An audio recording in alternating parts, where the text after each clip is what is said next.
आपका बहुत बहुत स्वागत है हमारे यूट्यूब चैनल पटवा एजुकेशन में। दोस्तों, आज हम एक और महत्वपूर्ण टॉपिक लेकर आए हैं, जो है महादेवी वर्मा का जीवन परिचय। तो दोस्तों, आज हम इस वीडियो के माध्यम से महादेवी वर्मा का जीवन परिचय लिखने का यहाँ पे जो है प्रैक्टिस करेंगे और सीखेंगे किस किस प्रकार से हमें महादेवी वर्मा का जीवन परिचय लिखना है एग्ज़ाम में। क्योंकि यह जो जीवन परिचय है कक्षा 6 से लेकर 12 तक यहाँ पर हिंदी विषय में पूछा जाता है और इसमें आपको 2 रचनाएं कला पक्ष भाव पक्ष के साथ ही साहित्य में स्थान लिखना होता है। तो दोस्तों, वीडियो शुरू करने से पहले अगर आप हमारे यूट्यूब चैनल पर पहली बार आए हैं तो हमारे यूट्यूब चैनल को आप सब्सक्राइब कर लें और बेल आइकन जरूर दबा लें। तो दोस्तों, सबसे पहले हम देख लेते हैं महादेवी वर्मा का जीवन परिचय। तो दोस्तों, महादेवी वर्मा का जो जन्म हुआ वह 26 मार्च 1907 को उत्तर प्रदेश राज्य के सबसे प्रसिद्ध नगर फर्रुखाबाद में हुआ था और होलिका दहन के पुण्य पर्व पर हुआ था। उनके जो पिताजी थे उनका नाम था श्री गोविंद प्रसाद वर्मा जी और जो भागलपुर के महाविद्यालय में वो प्राध्यापक थे, प्रोफेसर के पद पर आसीन थे।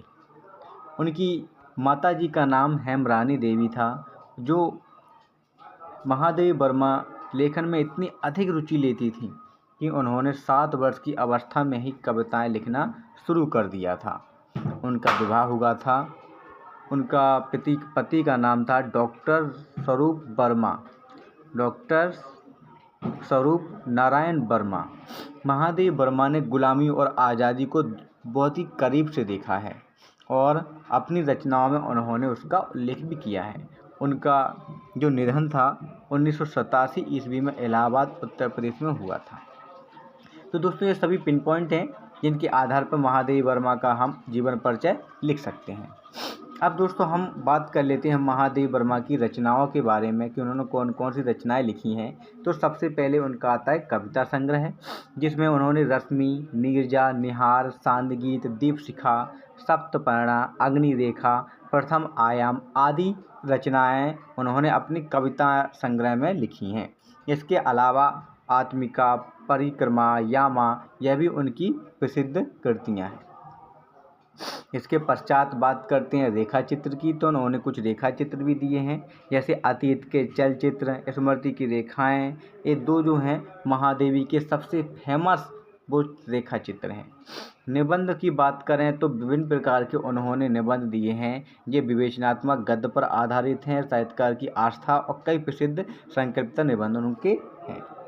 संस्मरण की बात करें तो उन्होंने जो संस्मरण दिए हैं वो है पत्रकार साथी, मेरा परिवार, ये सबसे ज़्यादा प्रसिद्ध हैं। इसके साथ ही ललित निबंध, छड़दा, कहानियाँ, गिल्लू, बाल साहित्य, ठाकुर जी भोले, आज खरीदेंगे हम ज्वाला आदि संस्मरण उनके सबसे प्रसिद्ध संस्मरण माने जाते हैं। तो उनकी जो रचनाएं हैं, ज़्यादातर 2 रचनाएं पूछी जाती हैं, तो इतनी रचनाओं में से कोई भी आप 2 कर सकते हैं, चाहे रेखा चित्र कर लो, चाहे निबंध ले लो, चाहे संस्मरण ले लो, या फिर कविता संग्रह में से कुछ ले लो।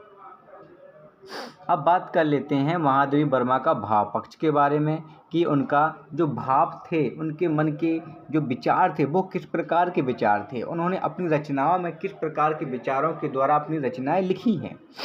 तो महादेवी वर्मा ने अपने काव्य में मन की पीड़ा, वेदना आदि को कई रूपों में व्यक्त किया है। उन्होंने प्रकृति के विभिन्न चित्रों का भी अपने काव्य में चित्रण किया है। मानव सजीवता को प्रदर्शित करते हैं, मतलब मानवीकरण कर दिया है। महादेवी वर्मा की कविताओं में आध्यात्मिकता तथा रहस्य का समावेश एक साथ दिखाई देता है। उनके काव्य में मुक्ति की आकांक्षा भी होती है। उन्होंने मुक्ति की आकांक्षा को अपने काव्य में सीधे तौर पर व्यक्त नहीं किया, जबकि एक अकेली स्त्री के मनोदशा का अनुभव करते हुए अकेलापन, ब्रह वेदना, प्रिय से मिलन आदि मनोभावों का वर्णन मम स्पर्शी तरीके से किया है। तो मुख्य है उन्होंने के जो विचार थे, एक स्त्री होने के नाते उन्होंने स्त्री की जो मनोदशा है, मनोभाव हैं, उनका वर्णन अपनी कविताओं के, अपनी काव्य के माध्यम से यहाँ पर किया है। अब आता है कला पक्ष। तो महादेवी वर्मा का जो कला पक्ष है, उस कला पक्ष में ज़्यादातर उन्होंने अपने काव्य में कौन सी भाषा का प्रयोग किया है, अलंकार, छंद, रचना किस प्रकार की है, यह सब आता है। तो इसके बारे में आप पढ़ते हैं। महादेवी वर्मा ने कविता में ब्रज भाषा की कोमलता के साथ अनुकूल संस्कृत और बंगला भाषा युक्त शब्दावली का प्रयोग किया। ब्रजभाषा, संस्कृत और बंगला भाषा, इन तीनों का मिला जुला उन्होंने प्रयोग कर दिया है। उनकी जो गीतों में लय और सरलता का भंडार दिखाई देता है। महादेवी वर्मा का काव्य प्रकृति प्रेम, सामाजिकता, प्रतीक योजना, मानवीकरण के साथ ही ब्रह्म वेदना से परिपूर्ण है। उनके गीतों में गेयता, संगीतमकता के साथ रसवाद के दर्शन होते हैं। तो जो महादेवी वर्मा का जो काव्य है, उनमें उन्होंने सबसे ज़्यादा प्रकृति प्रेम, समाज की जो होने वाली विभिन्न प्रकार की दशा है, स्त्रियों के ऊपर होने वाली विभिन्न प्रकार की सामाजिक दशा, उसका वर्णन किया है। प्रतीक योजना, मानवीकरण, प्रकृति में मानवीकरण का आरोप करते हुए विभिन्न प्रकार की रचनाएं दी हैं। ब्रह्म वेदना से परिपूर्ण रचना उन्होंने दी हैं। इस प्रकार से हमें ये सारे पिन पॉइंट के आधार पर लिखना है इनका जो कला पक्ष। अब आता है इनका महादेवी वर्मा का साहित्य में स्थान, कि उनका साहित्य में स्थान यहाँ पर कैसा है। महादेवी वर्मा एक ऐसी कवयित्री थी जिन्होंने समाज सुधार और कवयित्री दोनों के रूप में समाज को अपना अमूल्य योगदान दिया। बिल्कुल, उन्होंने अपनी रचनाओं के माध्यम से समाज को सुधारा है। स्त्री की मनोदशा को उन्होंने, स्त्री पर होने वाले अत्याचार, समाज में उनकी स्त्रियों की जो स्थिति है, उसको उन्होंने अपने काव्य के माध्यम से समाज तक पहुँचाया है। तो वो एक समाज सुधारक भी हुई और कवयित्री भी हुई। हिंदी साहित्य को उन्होंने विभिन्न गद्य रचनाएं प्रदान की हैं। जी हाँ दोस्तों, उन्होंने हिंदी साहित्य को कई गद्य रचनाएं भी प्रदान की हैं। संगीत में भी वो निपुण हैं। आत्मीयता का अनुभव कराने वाली ऐसी कवयित्री भारत के इतिहास में हमेशा सम्मान के योग्य रहेंगी। जी हाँ दोस्तों, ऐसी महान कवयित्री भारत में हमेशा सम्मान के योग्य, जो हिंदी साहित्य है भारत का, उसमें हमेशा सम्मान के योग्य वो रहेंगी। तो दोस्तों, यह होगा आज का अपना महादेवी वर्मा का जीवन परिचय। महादेवी वर्मा एक बहुत ही महान कवयित्री थी, जिसके लिए उन्हें विभिन्न प्रकार के उनकी कृतियों के आधार पर उनको पुरस्कार भी दिए गए हैं। तो दोस्तों, हमारे इस चैनल के माध्यम से जितने भी कवि हैं, लेखक हैं, सभी का यहाँ पर जीवन परिचय बताया जाएगा, समझाया जाएगा, सिखाया जाएगा कि किस प्रकार से लिखना है।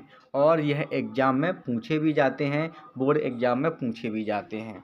इसलिए आप हमारे यूट्यूब चैनल को बिल्कुल सब्सक्राइब कर लें और बेल आइकन ज़रूर दबा लें। और यहाँ से आप कंटेंट लिखने का आइडिया ले सकते हैं। और हमारे जो टेलीग्राम चैनल है उसको भी ज्वाइन कर लें, तो वहाँ से भी आपको इसके नोट्स मिल जाते रहेंगे। तो दोस्तों, आज की वीडियो में इतना ही। अगला वीडियो जल्दी आएगा। तब तक के लिए नमस्कार, धन्यवाद।